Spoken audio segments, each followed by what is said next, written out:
so distracted in comparison of like, okay, she looks really happy, so what's she doing? Or they've got this relationship, so like clearly that brings happiness. Or, you know, they're doing this workout, so maybe I should do that workout. Oh, they said this, so maybe I should do that. Oh, they're buying that crystal. Okay, I'm going to buy that crystal. And it's so external. It's so external. And I've noticed this a lot in the last couple of months, just in my own journey of how I was kind of getting really caught up in it too. And I actually took like a 2-month break from social media because I found myself like on that thing, just comparing. And I was like, this is not serving me at all. And I'm just going to like, as much as my ego's like, you can't disconnect, you run a business from social media. I was like, yeah, but my life and my health and my sanity is more important than this. So I took a step back, and I noticed with the women who follow me in my Facebook community and clients, they were like, Shannon, you took a step back. I took a step back. Yeah. You know, they got off Instagram for a month or two because they're like, oh, thanks. That sounds really good. I find I'm doing this too. But in essence, yeah, a lot of the practices I have women do is like really getting to know themselves and doing a lot of work around like your inner child. Yeah. Looking at that girl, doing healing there.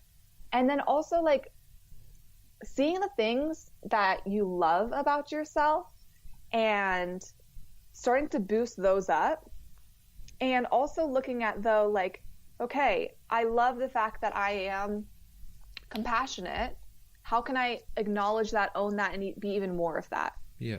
Right. And then also the things that like our society tells us aren't super great. Like I work with a lot of women who are empaths and who are very, very sensitive. Yeah. And that's because that's me. Yeah. And I, up until these last few months, I had everyone and their mother telling me that I'm an empath and that I'm so sensitive and all these things.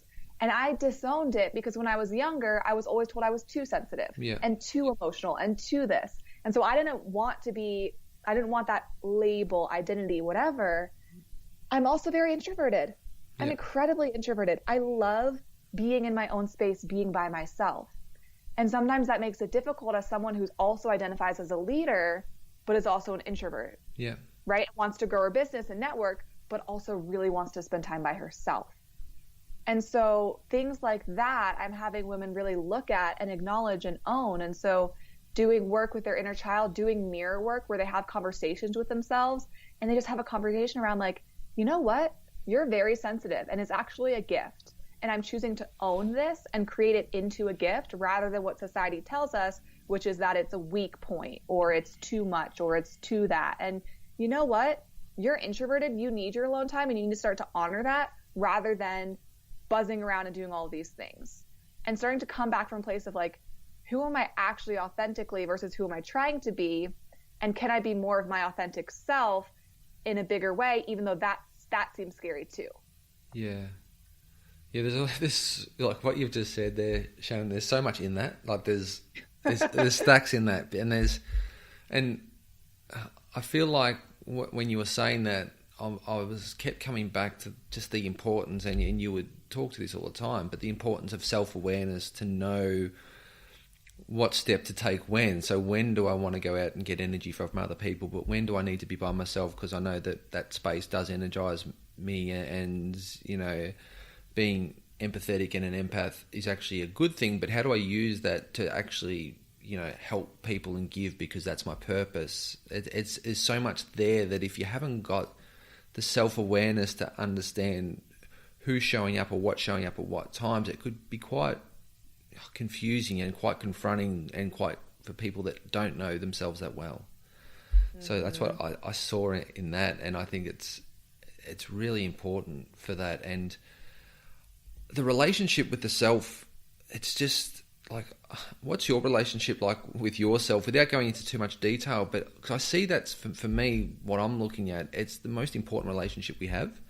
And it's the one that I'm self-discovering. And I don't think it's an end journey. I don't think you have the relationship with yourself and go, it's done, like I'm okay now, because it's a continued journey of self-discovery with yourself to help, you know, and I'm similar to you, to help others become better. But it's such a important relationship that we don't spend a lot of time on. A lot of people don't set intentions or journal or have the mirror coaching session with themselves, because they're too busy to do it and they're always worried about the next thing. Like, can you unpack that for yourself, and how you do that? Like, how do you build that relationship with authenticity? Yeah, it is. It's a never-ending process. Yeah. Oh yeah, it is just that constant, I don't know, it's like you are always with yourself. Yeah. Always, always, always. And actually a friend of mine shared with me, she's on a spiritual path as well, and she's always like a little bit, I always say like, oh, she's always a few steps ahead of me, so it's really nice to have her and like talk to her and be like, oh, okay, like now you're doing this, okay, I'm going to do this next, you know. And so it helps to have her. And we've been like best friends since third grade, which is really beautiful. But she was telling me, she was like, you know what, like we're never really alone, because we always have our thoughts and our minds with us all the time, right? And so this whole like concept of like feeling lonely or feeling alone, it's like we're never really alone. And I loved when she said that. And then another thing that kind of came to my consciousness over this weekend, I was at this women's empowerment retreat, and because a lot of people feel this isolation, especially when they start to work on the relationship with themselves, where you start to feel lonely and you start to feel disconnected. And you start to feel like, oh my gosh, I'm doing all this work on myself and I'm always with myself and I'm, you know, not choosing not to do certain things. And like, it can get a little bit like you can get too in your head and you can get like feeling kind of isolated and lonely. And so what this woman mentioned was she kind of just like brought the point that you're not alone. We are all one. Yeah. And so I don't know if you've heard that before, but just like breaking down that word. And I was like, that's so true. And so for me, my relationship with myself is constantly growing. And I think the biggest thing that I could say that I'm working on right now is truly honoring like my wants and my desires and forgiving myself for, I guess,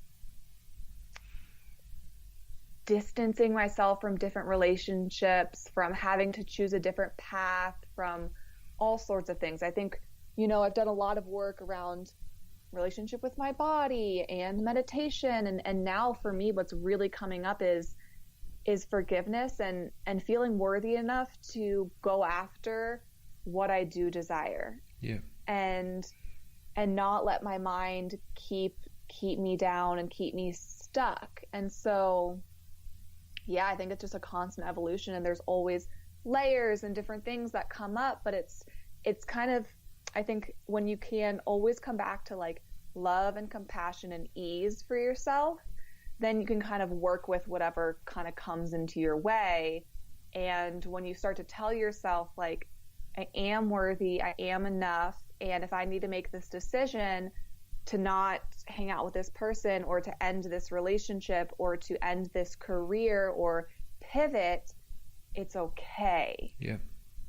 And so that's what I find a lot of women just feeling this guilt of like, even like I'm going to ask my husband, I don't know, to help, and I'm going to take a bath, or I'm going to, you know, have a day to myself or whatever. There's this impending guilt that comes towards the self when we are making decisions that are more in alignment with us. And so I think that's one piece. And then the other piece I did want to mention that I work with women is like getting a really good relationship with intuition, and seeing intuition like as soul and as self, but also as like a higher power supporting you. Yeah. And knowing like what is a yes for me and what is a no for me, and knowing what that feels like in your body, not listening to the mind, but tuning into the body and the feeling.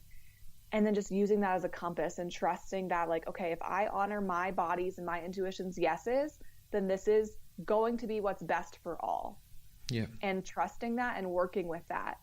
I found to be very profound and like really helped me to make scary decisions and forgive myself and do things that are scary and uncomfortable and make me want to beat myself up and get into, you know, negative self-talk and loops and all that kind of stuff.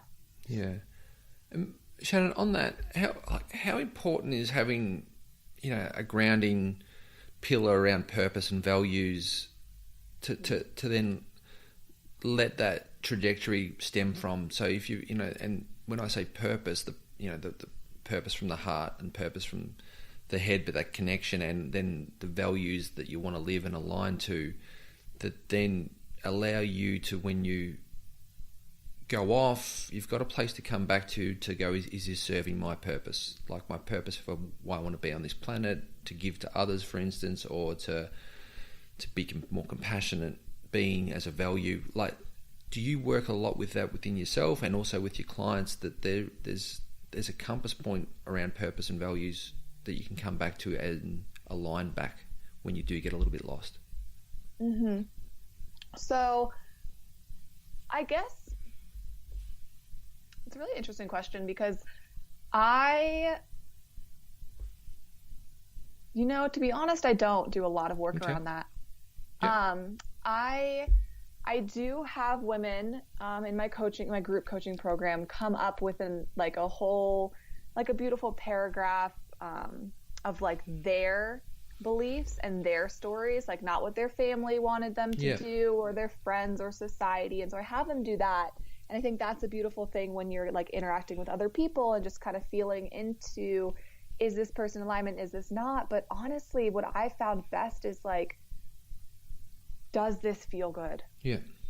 Like really, really simply, does this feel good? And you can boil it down to tangible values and purpose and like words, you can, but you can also just like have that within you and be like, does this decision or working with this person or going to this event or doing X, Y, and Z, does this feel good? And that does require you, again, to go back to forming that stillness within yourself where you go and you clear and you ask and then you listen. And that's sometimes the hardest part of like, oh, this doesn't feel good, but it would help my business, but it doesn't feel good. Okay, it must not be in alignment. I just have to trust that. Yeah. Talk to me more about honoring. It's a word that it's a really strong word that you said you got to honor my body and honor, and I'd love to know, how you use that word, but like what's that mean to you when someone is honoring? Like, how does it show up?